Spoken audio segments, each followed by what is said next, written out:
नमस्कार, आप देख रहे हैं भारत टाइम्स न्यूज और मैं हूं आपके साथ छवि। नागौर जिले के परबतसर थाना क्षेत्र के लिलढाणी गांव में हुए हत्याकांड के मामले में पुलिस ने हत्यारे पिता को गिरफ्तार कर लिया है। आपको बता दें कि नागौर जिले के परबतसर थाना क्षेत्र के लिलढाणी गांव में सोमवार की रात एक पिता ने अपनी 2 बेटियों को मौत के घाट उतार दिया था। आरोपी ने नींद में सो रहे परिवार पर ताबड़तोड़ वार किए थे, जिसमें आरोपी की 2 बेटियों ने मौके पर ही दम तोड़ दिया था और पत्नी व दोहिता गंभीर रूप से घायल हो गए थे। आरोपी द्वारा ताबड़तोड़ हमले से पूरा घर खून से भर गया। सनकी आरोपी ने अपनी पत्नी और 7 साल के दोहिते पर भी कुल्हाड़ी से हमला कर दिया, जिसमें बेटियों की तो मौके पर ही मौत हो गई, जबकि हमले में पत्नी और दोहिता गंभीर रूप से घायल हो गए। वारदात के बाद आरोपी गाँव के पास ही बनी पहाड़ियों में छिप गया, लेकिन मंगलवार देर शाम वो पकड़ा गया। अभी आरोपी पिता मनाराम पुलिस गिरफ्त में है। मामला जिले के परबतसर थाना इलाके के लिलढाणी का है। पड़ोसियों का कहना है कि मनाराम इतना सनकी है कि हर छोटी बात पर घर वालों को मारने की धमकी देता था। गांव वालों के सामने भी परिवार को कह चुका था कि एक दिन सभी को मार दूंगा। इतना ही नहीं, आरोपी को जब पुलिस हिरासत में लिया गया तो पुलिस को देख कहने लगा, अब मुझे भी मार दो। हालांकि पुलिस आरोपी से गहनता से पूछताछ कर रही है। हालांकि इस हत्या की वजह क्या थी, अभी तक ये खुलासा सामने नहीं आया है, लेकिन परिजनों का कहना है कि यह मानसिक बीमार था। एडिशनल एसपी गणेशाराम ने बताया है कि वारदात की कोई ठोस वजह नहीं है। आरोपी का स्वभाव थोड़ा गुस्सैल है।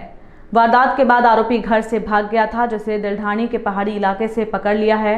आरोपी मानसिक बीमार है या नहीं, इसके बारे में पहले कुछ नहीं कह सकते। इन सभी की जांच की जाएगी। इस घटना के बाद गाँव वाले खौफ में हैं। उन्हें अंदाजा भी नहीं था कि मनाराम जो धमकी देता था वो ऐसा भी कर सकता है। आरोपी की छोटी बेटी को मंगलवार सुबह उसके ससुराल भेजने की तैयारी चल रही थी।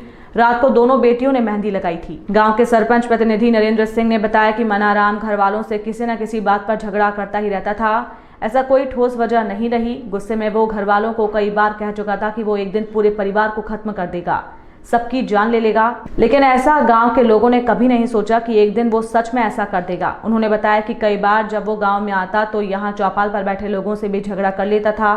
उसकी सनक का किसी को अंदाजा नहीं था। बैठने के दौरान चाय का नहीं पूछने पर वो झगड़ा कर लेता था। गांव वाले उसे चाय का नहीं पूछते तो एक ही बात बोलता था, मार दूंगा। लेकिन गांव वाले भी जानते थे कि वो सनकी है, कुछ भी बोलता रहता है। घटना की जानकारी मिलने के बाद नागौर एसपी राममूर्ति जोशी मौके पर पहुंचे। यहाँ ग्रामीणों से भी बातचीत की थी। नरेंद्र सिंह ने बताया कि मनाराम की सनक के बारे में ग्रामीण भी जानते थे। उन्होंने बताया कि 10 साल पहले एक हादसे के बाद वो गुस्सैल हो गया था। उसका पता नहीं चलता था कि किस बात पर सनक चढ़ जाए। ये बात जरूर थी कि वो गाली गलौज करता रहता था। हादसे के बाद घर वालों ने उसका बहुत ध्यान रखा, लेकिन इसके बाद भी वो घर वालों को कोसता रहता था।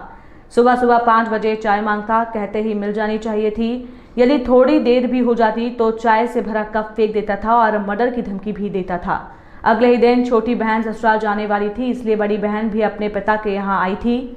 मनाराम की छोटी बेटी रेखा 20 वर्ष की बड़ू में शादी हुई थी और मंगलवार सुबह उसे ससुराल जाना था। मनाराम की बड़ी बेटी मीरा 26 वर्ष का भी परबतसर के पास दयाल की ढाणी में ससुराल है।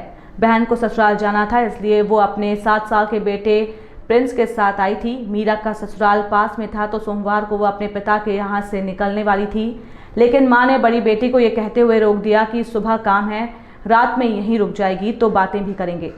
छोटी बहन रेखा ने भी ये कहते हुए रोक दिया था कि मंगलवार सुबह कपड़े खरीदने जाना है तो यहीं पर रुक जा। इस पर मीरा अपने बेटे के साथ वहीं रुक गई और देर रात पिता ने उसका भी गला काट कर हत्या कर दी।